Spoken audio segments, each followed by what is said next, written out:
Assalamualaikum warahmatullahi wabarakatuh. Waalaikumsalam warahmatullahi wabarakatuh. Alhamdulillahirabbil alamin. Bihi nasta'in wa ala umuri dunya waddin. Assalatu wassalamu ala asrofil anbiya'i wal mursalin wa ala alihi wa sahbihi ajma'in. Amma ba'du. Alhamdulillah, puji syukur kehadirat Allah Subhanahu wa taala yang pada kesempatan hari ini kita bisa bertemu untuk pertama kali. Ini adalah bagian dari program kerja dari Al-Khairiyah, yaitu yang ditunjuk dalam hal ini itu divisi Lembaga Muamalah Al-Khairiyah, di mana kita akan bincang, bukan pelatihan ya. Kalau pelatihan kita nanti ke depannya akan ada pelatihan, tapi untuk hari ini saja kita akan berbincang mengenai ekonomi dan bisnis. Lebih tepatnya mengenai bisnis, mengenai wirausaha. Insyaallah kita akan sedikit berbagi tentang apa itu bisnis. Ada yang tahu? Sebelum kita melanjutkan, apa itu bisnis? Apa itu bisnis? Hah? Bisnis itu apa? Usaha, Pak. Usaha. Yang lain? Bisnis itu usaha. Yang lain?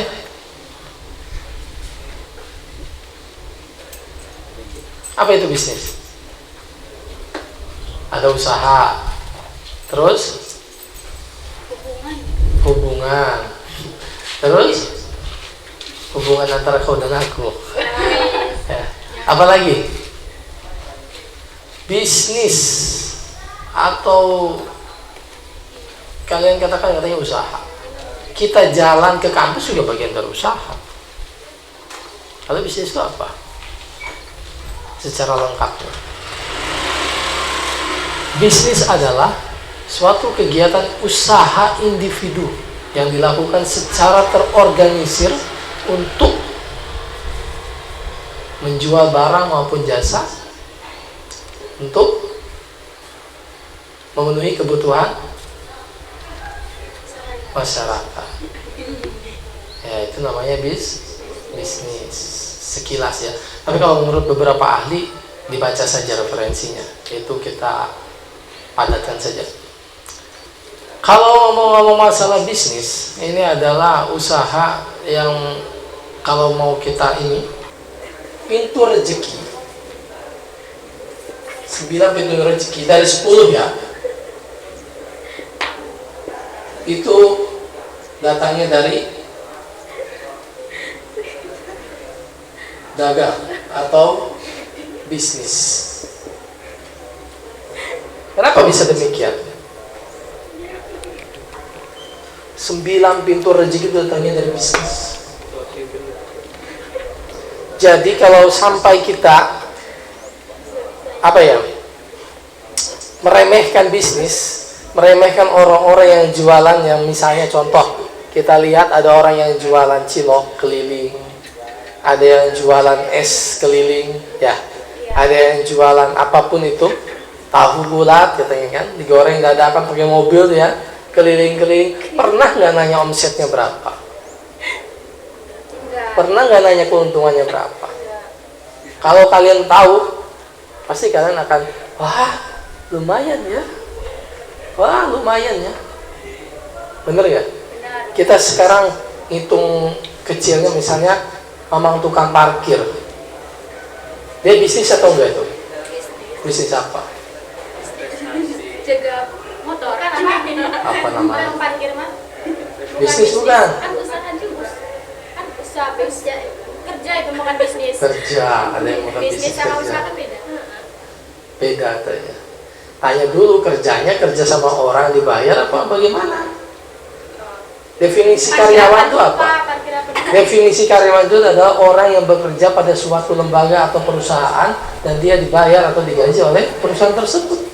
Nah pertanyaan, mau parkir siapa yang bayar? Parkir apa dulu, Pak? Hah? Parkir apa? Ya parkir di Kalau pinggir-pinggir parkir jalan di lah. Nah, itu makanya inisiatif sendiri, Pak. Jadi disebutnya apa? Kerja. Kerja ke usaha?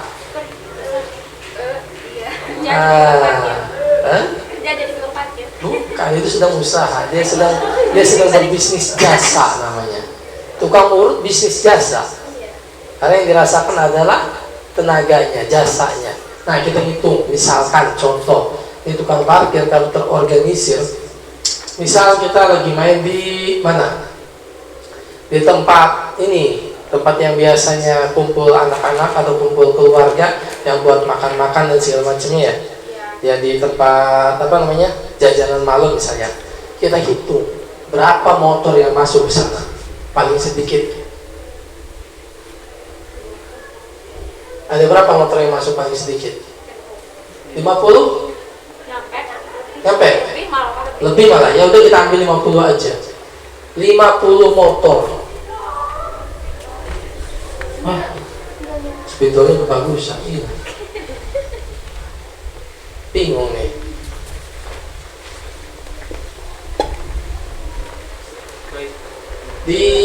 Bayangkan ada 50 motor per parkir, biasanya berapa dimintanya?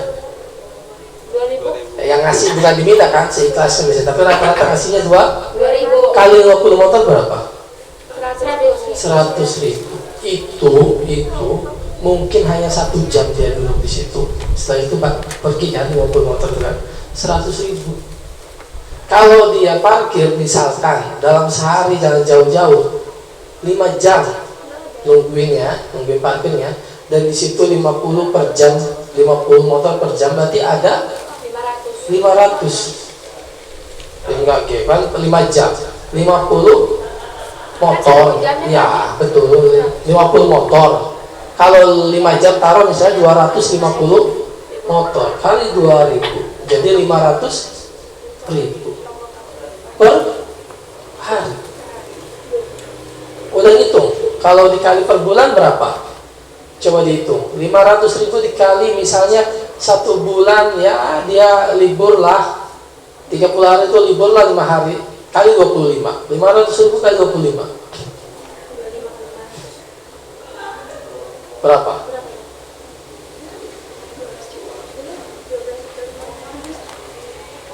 Berapa? 12 juta? Hah? Berapa? 12.500.000. Gede. Itu. Ya. 12.500.000. Sekarang pedagang cilok. Dia punya target misalnya. Taruh hitungannya cilok itu dijualnya berapa per biji? 500 perak. Kita pastikan ambil setengahnya aja, ambil untungnya. Kemungkinan dia modalnya per butir itu 250 perak. Dia bawa cilok misalnya 1000 butir, berarti modalnya 250.000. Sehari dia habis 1000 butir, berapa? Berarti dapatnya 500.000 kan? Karena 500 perak kan harganya. Iya, keuntungannya udah ketahuan kan? Berapa? 250.000. Coba dikali 25 hari. Kadang kan tukang cilok mah enggak ada liburnya, tiap hari jualan terus kecuali mudik. 6.250.000. Itu kalau yang penjualnya 1.000. Jangan-jangan baru setengah hari habis, bikin lagi mungkin, bisa jadi lebih dari itu. Ya, tukang bakso dan segala macam, bukankah kebanyakan, maaf ya, orang-orang yang usaha di bidang-bidang kuliner itu mobilnya punya, ya, rumah luar biasa, dan semuanya itu rata-rata belinya dengan cash.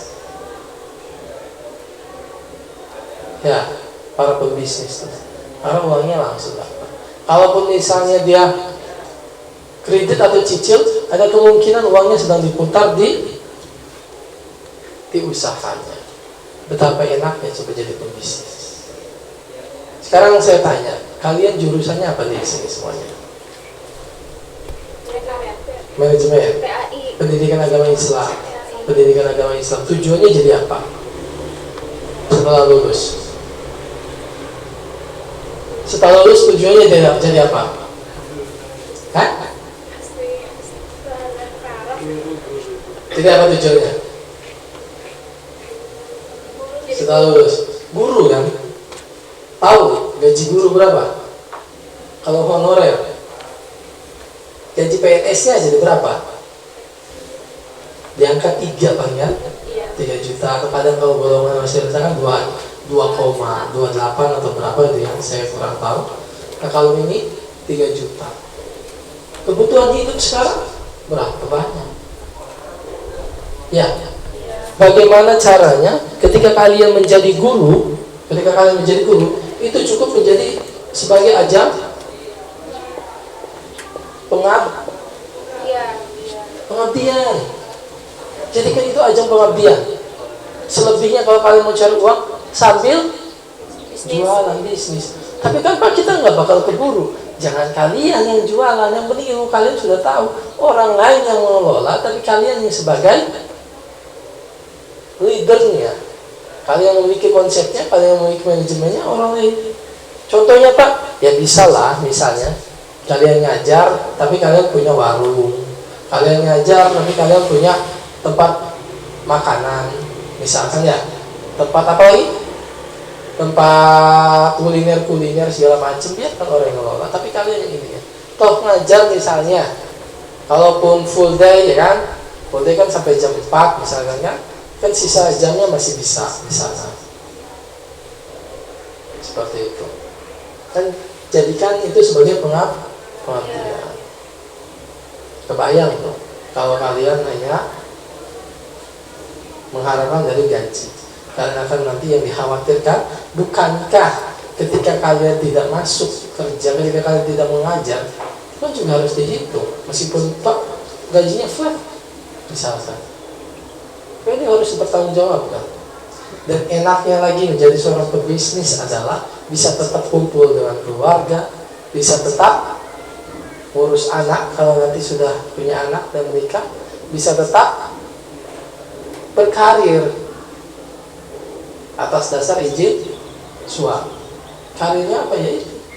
Menjadi seorang pebisnis. Nah tadi tukang parkir yang terorganisir, bayangkan jika per jam 50 motor tempat itu misalnya rame, ya kan? Ternyata parkir cuma 5 jam, 5 kali 50 motor, 250 motor dikali 2.000, 500.000 per hari, dikali 25 hari, 12 juta. Yang nungguin 2 orang, bagi 2, 6 juta masing-masing. Ya, bayangkan. Nah, tapi kiat-kiat menjadi seorang pembisnis itu yang pertama adalah membentuk mentalnya dulu. Kadang kalian kan kalau misalnya mau jual tuh kan malu, bener gak? Pernah gak kalian nyobain di kelas, teman-teman yang mau beli uduk, beli ke saya ya? Pernah gak begitu? Kalian kerja sama-sama tukang uduk, beli, Bu saya mau beli banyak, dapat harga berapa? Oke, tenang, saya kasih harga 6.000, kalian jual 7.000. Yang mesen di kelas 40 orang, atau keliling, ini ada berapa kelas misalnya, yang mesen 100 bungkus. Kebayang nggak? Setiap hari kalian mengantongi 100.000. Tapi saya yakin nggak berani untuk datang ke kelas-kelas, cuma sekedar ngomong, Assalamualaikum, teh, kalau ada yang mau pesen uduk, lewat saya ya, di nomornya. Siapa tahu teteh sama akang nggak sempet sarapan, atau siapa tahu ya teh sama akang butuh makan siang, boleh ya, cukup jadi just tip aja dulu, ya kan, jasa titip, ambil untung 1.000 2.000. Tapi kalau misalnya yang mesennya 40 orang, 50 orang, kali ambil untung 2.000 berapa? 100.000. Minimal otak bisnis itu sudah ada dulu. Tapi bisnisnya bisnis yang nyata, bisnis yang dilakukan ada barangnya dan ada wujudnya. Jangan ini money tapi ini nggak ada barangnya, menghilang. Ujung-ujungnya kalian tidak percaya. Maka yang paling penting menjadi seorang pebisnis yang pertama itu mental. Mentalnya ya. Yang kedua, kalau kalian mau mencoba menjadi seorang pebisnis handal dan pebisnis yang ini, pebisnis yang ke depan akan bagus, yang akan maksudnya apa? Yang akan sukses, itu harus punya kejujuran. Jujur. Sekali saja kalian berbohong, udah selesai. Apalagi kalau kalian bohongnya sering, maka kalian akan di-brand atau di-branding sama orang itu tukang bohong, orang itu tukang menggelapkan uang, orang itu pernah ngutang tapi nggak ingat dengan bayar utangnya. Setelah itu semua jenis semua pintu rezeki ini ketutup.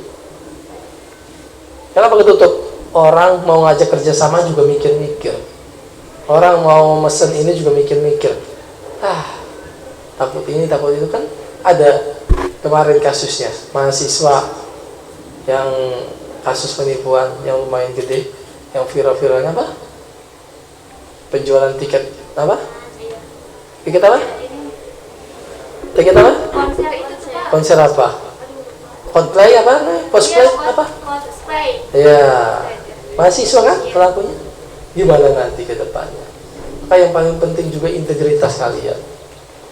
Ya, kalian harus punya integritas. Mental, jujur. Terus yang kedua, mental ini kita harus bukan hanya sekedar berani, tapi harus tahan banting. Kebayangkan kalau kalian misalkan baru mulai jualan tapi udah rugi. Udahlah. Oh, rugi, kira saya mau untung, capeknya doang, berarti salah ngitung ternyata. Ya, kalian ngitungnya begini misalkan, beli uduk 6.000, saya jual lah 7.000. Kalian nggak mikir bensinnya, kalian nggak mikir ternyata pas mau berangkat hujan, harus naik angkot, ongkos tukang bawa-bawanya, ngasih angkot 5.000, ngasih yang bawa-bawanya kan misalnya berat, karena kalian cewek 15.000, udah berapa? 20.000, yang mesen orang 20, mau jualnya 7.000, ini pas. Ujung-ujungnya kalian, udahlah. Padahal bukan itu. Tujuan utamanya adalah nanti ke depannya. Kalau awal-awal kalian rugi, syukur-syukur imbas itu udah bagus.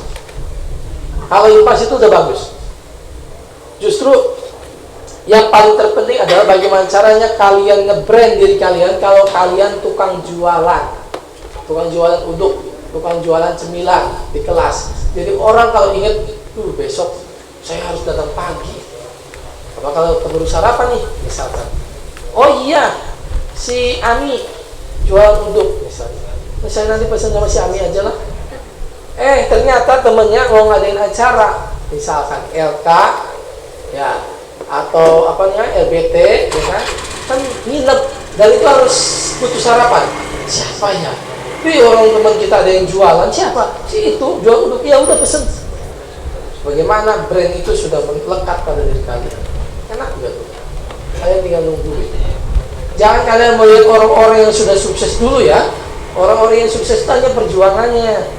Sebelum mereka sukses, tanya dulu mereka ngapain dulu. Nah, kalau kalian belum pernah menghabiskan kegagalan kalian di masa muda kalian, masa ketika mulai hidup di masa tua kalian baru mulai kegagalan? Jadi mumpung masih muda, mumpung masih ada spirit, habiskan dulu kegagalan kita. Biar tahu ketika kita mau melangkah sudah berpengalaman. Oh, ini begini, nggak bakal cukup.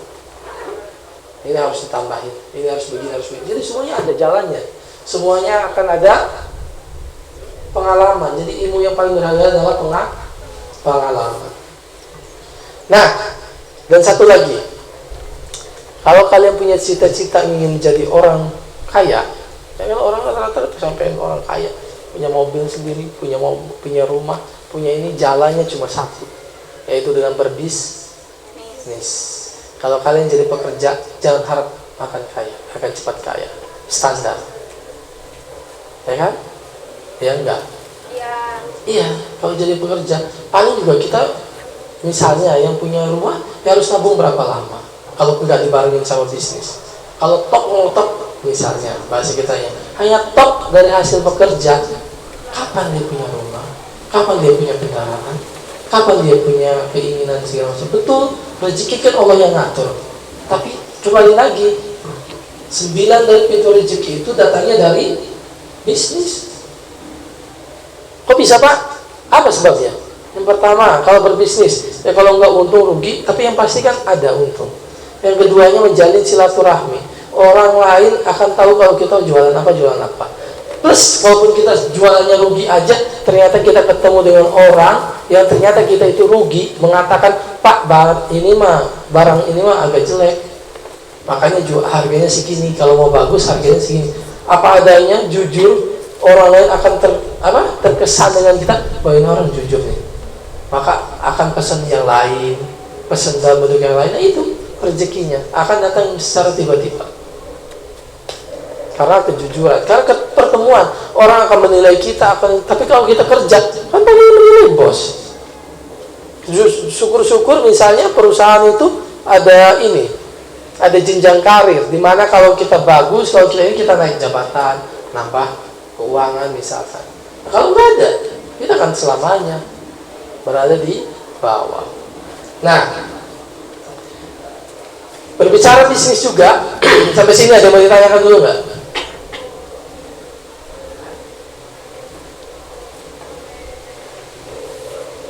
Yang paling penting itu kalian nge-brand diri kalian dulu. Kalian mau jadi apa? Mau jualan apa?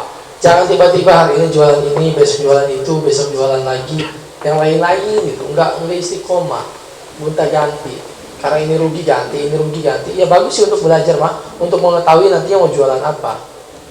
Tapi terkadang ada sesuatu yang harus kita istiqomahkan, harus kita geluti sampai titik dimana dilanjutkan atau tidak. Jangan langsung ganti, perbaiki dulu dan segala macamnya. Kalau dalam bisnis juga kan, kalau hitung-hitungan di dunia keilmuan ya, di Fakultas Ekonomi dan Bisnis misalkan kan itu kan harus ada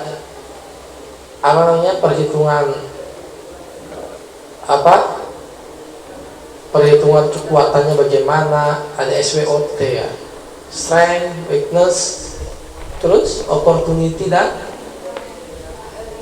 T-nya thyroid ya, atau apa itu ya. Jadi ada kekuatan, ada kelemahan, ada peluang dan ada tantangan. Nah itu, jadi kita harus bisa, ketika kita jualan kita harus tahu nih kekuatannya apa, kelemahannya apa, ini segala macam. Kita nanti akan ada praktek, tapi kita harus merubah paradigma kita dulu. Karena ada beberapa orang yang mau mulai jualan itu malu, yang mulai dagang itu malu setengah mati. Tapi padahal kalau kalian sudah bisa membunuh rasa malu kalian, selesai. Semuanya akan berjalan dengan lancar. Kan malu mau WA ke temannya, kalau nanti butuh ini pesan ke saya ya, malu. Oh kamu jualan nasi bakar? Iya. Misalkan, oh kamu jualan ini? Ya. Kadang ada yang nanya doang, tapi nggak beli, ya kan? Udah dibully, tapi nggak beli juga. Ini pertama di mental. Mentalnya harus kuat, ya kan? Mentalnya harus ini. Kedua, fokus, jujur. Terus yang ketiga, orangnya harus aktif, gitu kan? Wah, jalan sendiri, maju ke depan.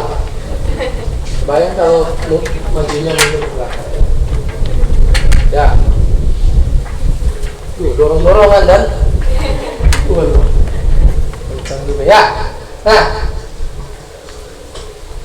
jadi kita juga harus punya sosok bahwa dalam Islam itu menjadi kaya itu tidak dilarang. Justru kita juga dalam arti jangan sampai kita menjadi orang yang miskin. Lebih baik tangan di atas daripada tangan di bawah. Nah, kalau dalam tokoh Islamnya ada sahabat Rasulullah. Siapa namanya orang terkaya pada masa sahabat Rasulullah? Dan siapa Dan? Ada yang tahu nggak? Coba cek di Google. Salah satunya Abu Bakar. Ada yang paling ininya lagi, sosok yang terkaya. Siapa?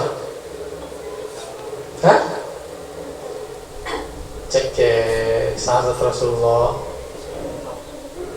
Hah?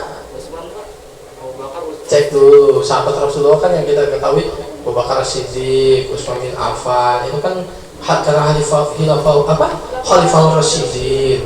Sahabat yang siapa? Abdurrahman bin Auf. Cek kekayaan Abdurrahman bin Auf. Dia adalah orang yang paling kaya pada masa Nabi Muhammad. Itu mah kayanya kayak ini. Tapi dia juga menjadi apa? Orang yang diprioritaskan masuk surga katanya. Kalau dalam ini. Karena apa? Karena kebaikannya. Karena apa? Karena orang kaya yang rajin sedekah dan seterusnya. Abdurrahman bin Auf. Nah, ada cerita dari sahabat Nabi bahwa pada masa itu, pokoknya ada cerita dari sahabat Nabi bahwa ada pada suatu hari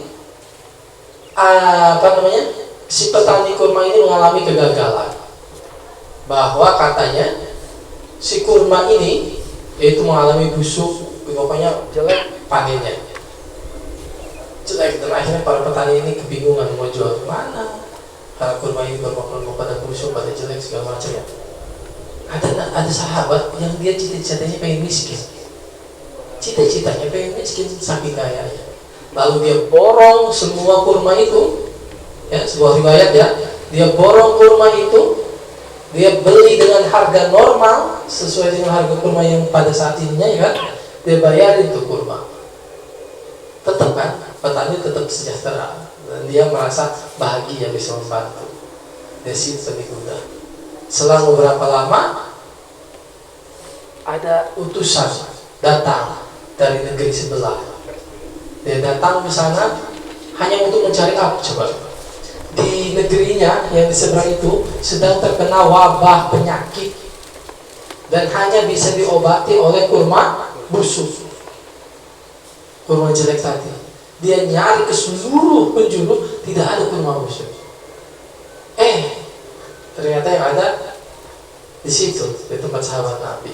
Dia mau beli dengan harga 2 kali lipat atau berapa kali lipat lah, tidak tahu, ya kan, ujung-ujungnya nggak jadi miskin lagi, bingung dia. Coba itu kalau Allah sudah menggerakkan. Maka yang paling penting selain memang mental jujur, kita juga harus yakin dengan urusan takdir. Ya, kita harus tak yakin bahwa takdir Allah itu ada, takdir baik dan takdir buruk. Terus gimana Pak kalau saya takdirnya buruk? Ada satu yang bisa berubah, apa itu? Doa. Banyaklah. Dan jangan pernah meninggalkan sholat. Ya, itu yang paling penting. Sebelum kalian mulai jualan dan segala macam, paling penting itu dulu. Merubah paradigma, merubah pola pikir kalian, merubah semuanya. Bagaimana caranya? Ya, kalian mampu untuk menjadi seorang pedagang. Tapi kalau sekali aja kalian diri kalian sudah termasuk tersusupi oleh hal-hal yang buruk, sifat-sifat yang buruk, jorok, tidak jujur, pemalas, terus pengen enak aja, nggak mau susah payah, terus pokoknya sikapnya yang buruk-buruk pada diri kalian, maka percayalah, kalian tidak akan pernah menemukan kesuksesan. Mau jadi apapun kalian tidak akan pernah sukses. Ya, balik lagi, kalaupun kalian nanti jadi guru, jadi ustazah, pastikan kalian jadi ustazah yang memiliki bisnis. Jadi guru yang memiliki bisnis. Kalaupun telat dibayar karena siswanya belum bayar SPP, ya kalian santai aja, penghasilan masih ada. Tapi apa? Ngajar tetap full, tetap dengan tetap dengan totalitas. Jadi nggak setengah-setengah, ngajar belum dibayar kan? Udah ya, nanti baru nulis, ya dihafalkan. Ayo ini, karena apa? Karena belum digayar honornya. Itu. Tapi kalau kalian punya bisnis, kalian punya yang lain-lain, maka pastikan itu menjadi jalan pengabdian. Ya, supaya orang-orang Al-Khairiyah itu ketika mereka sudah tidak diragukan lagi pengabdiannya, tapi lebih mantap lagi kalau kita dibarengi dengan bekal-bekal berbisnis. Ingat, orang yang sudah bisa berbisnis atau sudah bisa dagang, dia akan hidup dimanapun, akan bisa bertahan hidup dengan cara apa? Yang penting itu caranya cara berdagang, bukan cara-cara yang haram. Percayalah. Ya, cek semua profil para pembisnis, orang-orang sukses di Indonesia. Cek bagaimana perjuangan mereka. Itu saja. Ada yang mau ditanyakan?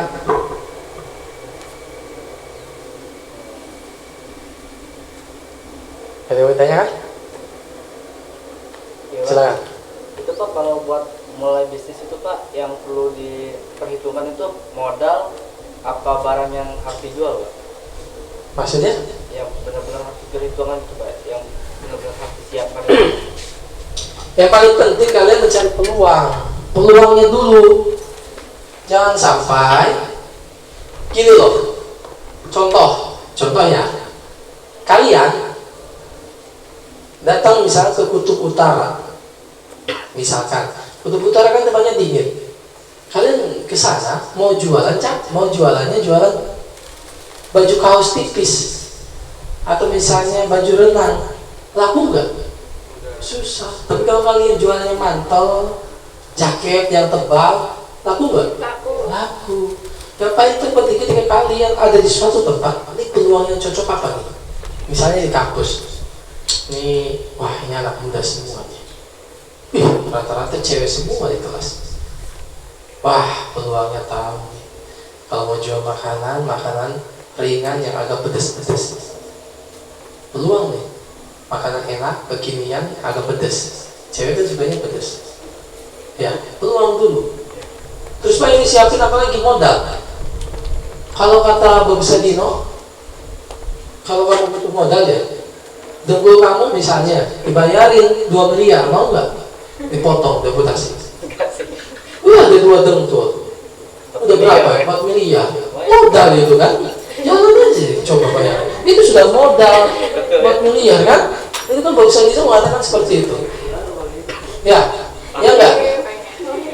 Nah itu maksudnya kalau berbicara modal, ketika kalian sudah berjalan, tunjukin dulu sikapnya, mentalnya, uletnya, semuanya akan datang dengan sendiri. Semua akan ngumpul dengan sendiri. Percayalah. Ya, yuk jalan aja dulu. Kan bisa. Sistemnya apa? PO. Yang mau beli uduk, ayo boleh. Besok ada, sok silakan PO dulu. DP. Tanda jadi. Harga uduknya berapa? Harga uduknya 8.000 pakai telur. DP-nya 5.000. Kok banyak? Nah, kalau nggak jadi saya rugi dong. Oh, ya udah, nih DP 5.000. Ini saya mau lunas. Kumpul modal. Belanja kalian, bikin, dibungkus, nyampe sini selesai. Pakai modal. Pakai modal nggak? Enggak. Yang penting kitanya berpikir dulu. Yang penting ketika kalian begitu, kalian sudah punya brand. Bahwa di kelas kalian tidak pernah menggelapkan dana. Bahwa di kelas misalnya kalian tidak pernah menghilangkan uang kas. Bahwa di kelas kalian tidak pernah punya urusan utang yang nggak pernah dibayar. Makanya pentingnya itu nge-brand diri dulu. Kalau kalian sudah brand diri, kalian sudah jelek, mau usaha apa aja susah. Tapi kalau di antara kalian sekarang, Pak, iya guru Pak, banyak yang jelek ini saya ini di depan kelas, perbaiki dari sekarang. Jalin hubungan yang baik lagi. Sehingga nanti ketika kalian jualan apapun, kalian akan insya Allah akan dibantu. Ya, PO dulu. Misalnya apa lagi nih? Laki-laki biasanya, ada jaket. Saya inilah. Boy, jaket bagus nih, ini segala macam. Berapa? 200.000. Ya udah saya pesen. DP dulu dia. Nanti kalau nggak jadi gimana? Ya udah nih, berapa DP-nya? 50. Ya, ke sana bayar dulu. pinjamnya uang setengah.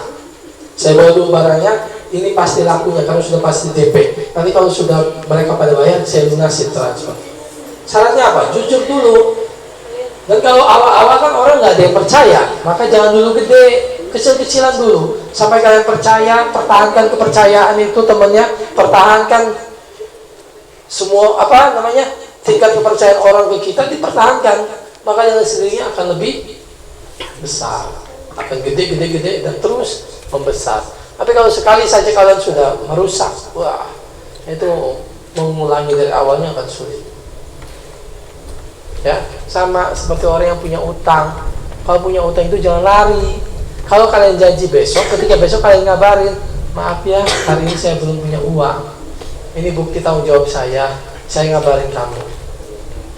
Sampaikan seperti itu. Jangan ini udah nggak punya, buat bayarnya menghilang. Mau ditelepon gimana aja, utangnya cuma 5.000 doang. Orang ditanya kita udah jajan di lagi ya. Ada kan begitu kan? Dilema ketika kita minjemin uang ke temannya, dilema dan seterusnya. Dan ketika yang dipinjemin ya juga jangan ini juga. Ya, jadi yang paling penting dalam memulai bisnis itu mental. Dan ya dilaksanakan. Jangan Pak bisnis apa ya, Pak modalnya apa ya, dijalankan aja dulu. Kalau banyak ditanyakan mah namanya nggak jalan-jalan. Ada yang tanyakan lagi? Nih saya seneng nih, ibu-ibu atau para perempuan yang paling banyak datang. Ya.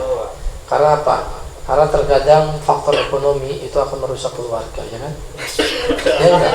Kebanyakannya. Yang saya khawatirkan kalau kalian hanya sebatas begini sama suami, nggak tahu perjuangan suami, nggak tahu dia susah payahnya segala macam. Kalian tanya apa enak doang. Ngapain mau nikahin saya kalau saya mau dibuat susah? Setuju Pak. Kan kita tidak akan tahu takdir itu bagaimana kan? Iya Pak. Sekalipun kalian menikah dengan orang yang sudah mapan, udah punya rumah, emang kamu yakin hidup kalian akan bahagia? Tidak. Jangan-jangan tiba-tiba gitu ya, suaminya ditangkap polisi, ternyata dia menggelapkan uang, rumahnya disita, mobilnya disita, jadi janda. Ya kan begitu. Makanya hal yang paling penting adalah pastikan, yaitu tadi itu sebelum memilih pasangan sama seperti pastikan yang paling terpenting bertanggung jawab. Nah itu sampai melipir ke sana-sana. Balik lagi, kenapa hubungannya Pak dengan ibu-ibu? Kalau ibu-ibu bisa mencari uang sendiri tanpa meninggalkan tanggung jawabnya, ya kan berbisnis sekarang sudah serba online. Bisa kali bisnis online dan segala macamnya, enak. Jadi kalian bisa punya penghasilan tambahan buat jajan sendiri, minimal buat beli skincare ada. Nah, sampai saat ini saja kan saya pastikan kalian masih bergantung pada orang tua. Pak, buat makannya udah habis. Nih yang lagi kos-kos, uang kosan belum dibayar. Ada iuran buat ini juga, mau study tour. Buat beli buku ini Pak, nggak ada uang. Kalian masih begitu? Saya yakin semuanya masih begitu. Iya Pak. Sama orang tuanya. Tahu nggak orang tuanya kayak gimana? Orang tuanya akan selalu menuruti keinginan anaknya jika itu untuk belanja. Dan mereka akan menghalalkan segala cara. Bukan menghalalkan suatu cara ya, maksudnya segala cara ya, maksudnya dengan mencuri enggak. Pasti mereka ketika nggak punya akhirnya berhutang. Ketika mereka nggak punya akhirnya kasar musuh jungkir balik yang harusnya pulang jam 4 pagi, jam 4 sore pindah ganti jadi 4 pagi baru pulang, jam 8 berangkat lagi cari setoran, cari maksudnya apa? Cari tambahan-tambahan. Dan kalian tidak akan, dan itu tidak akan pernah ceritakan ke kalian. Nah itu. Syukur-syukur kalau mahasiswa saat ini itu sudah punya penghasilan. Kebayang nggak? Mahasiswa nanti kan sekarang semester berapa? 1. Ya kita lihatlah semester 3 lah progresnya. Mahasiswa semester 3 berpenghasilan 12 juta per bulan dari hasil usahanya. Usaha apa itu?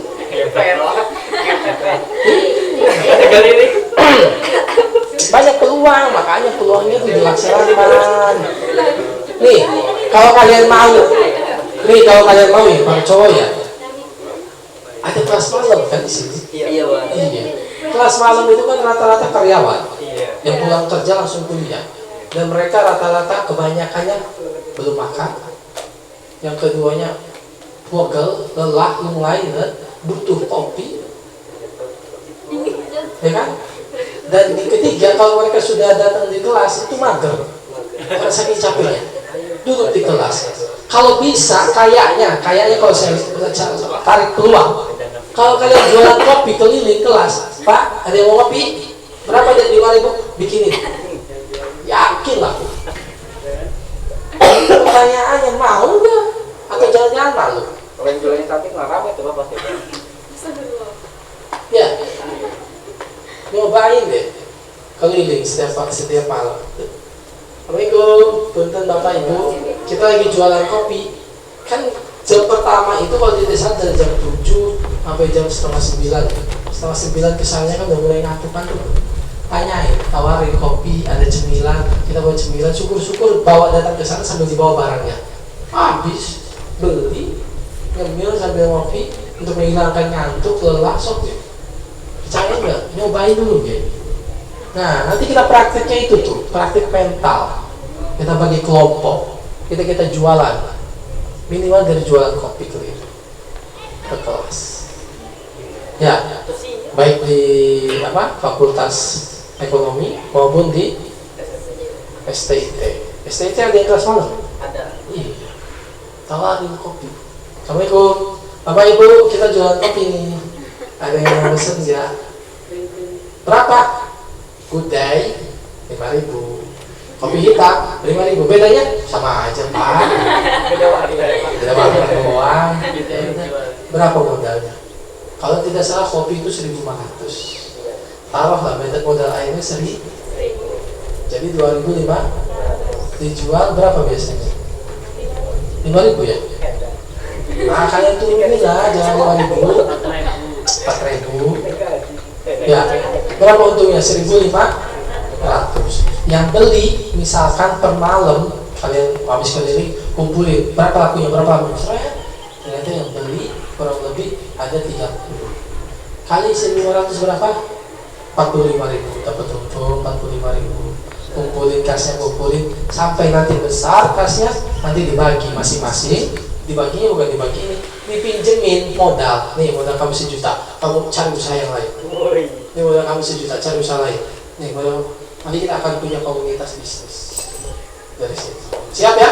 Iya Pak. Ya, jadi kita akan nyoba di minggu depannya. Nanti saya modalin kopinya. Apa mau malam ini? Gimana rumah ini Pak? Kayak lagi ya. Apalagi kalau hujan begini kan, musim hujan ya. Bawa kopi juga lah. Teteh, mau kopi, atau mau cemilan. Syaratnya apa? Syaratnya berani dulu. Makanya kenapa harus berdua, harus bertiga. Minimal kalau sudah bertiga kan berani ya. Deal gitu. Nanti kalau misalnya dia sudah terbiasa, sendiri pun akan berani.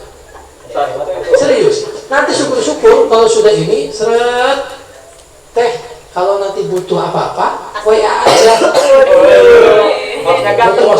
Butuh kopi, butuh pop mie, nggak apa-apa. Kita delivery anterin ke kelas. Mantep kan? Mantep nggak? Kalian cukup buka di sana, di sebelah Alfamart. Nanti kita buat di sana buat jualannya. Yang sudah ada itu kan jualan malam di situ. Kan cuma sampai jam 10 pulang. Dapat hasil berapa? 100.000. Ada berapa orang? 4 orang bagi 25.000 sewa. Itu Pak kalau jualan di kelas Pak bawa termos gitu. Awal-awal mendingan begitu dulu. Iya, kan? Bawa termos, Iya. nyangking. Kenapa? Sambil promosi itu harus ada barangnya. Kalau cuma mau pesen kopi enggak, hubungi kita yang malu. Tapi kalau sudah terbiasa nih, selama seminggu keliling dulu, nanti setelah itu kalian cuma meninggalkan nomor WA, dia mau pesen kopi, silahkan nih pesen di sini dengan format nama, misalkan jurusan mana, kelasnya di mana, dari kampus mana. Udah selesai. Tinggal nih kirim nih kopi, bungkusin 10 kopi. Bro, kirim ke ruang ini nih. Baca, jangan cepet. Datang, nih Pak kopinya diplastikin, ini gelasnya. Kopi plastikin gelas, kopi plastikin gelas. Kalau 5.000 juga laku.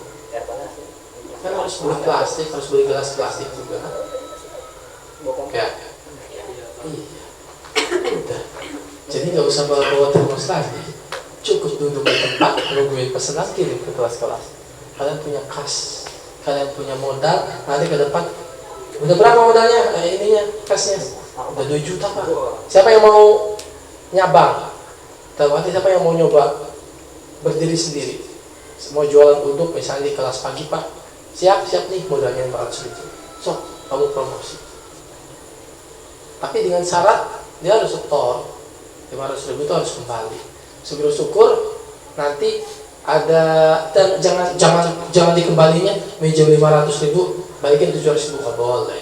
Tetap aja itu namanya riba, nggak boleh. Kalau usaha sudah mengandung unsur riba akan sulit. Terlihatnya mewah tapi nyatanya ruwet.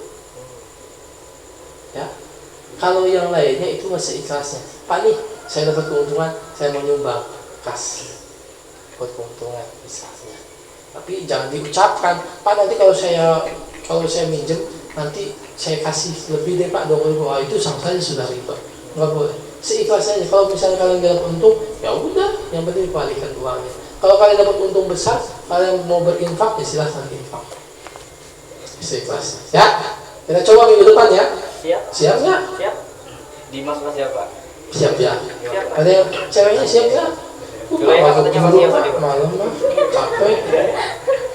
Yang siap-siap aja ini kita buat komunitasnya. Siapin termosnya, minjem bawa orang tua dulu, nggak apa-apa ya. Kopinya tinggal ngambil di Alfamart. Keliling. Berapa renceng? Kopi Indo Cafe, kopi apa? Gudai, kopi spesial nih. Udah 3 aja, 3 warna.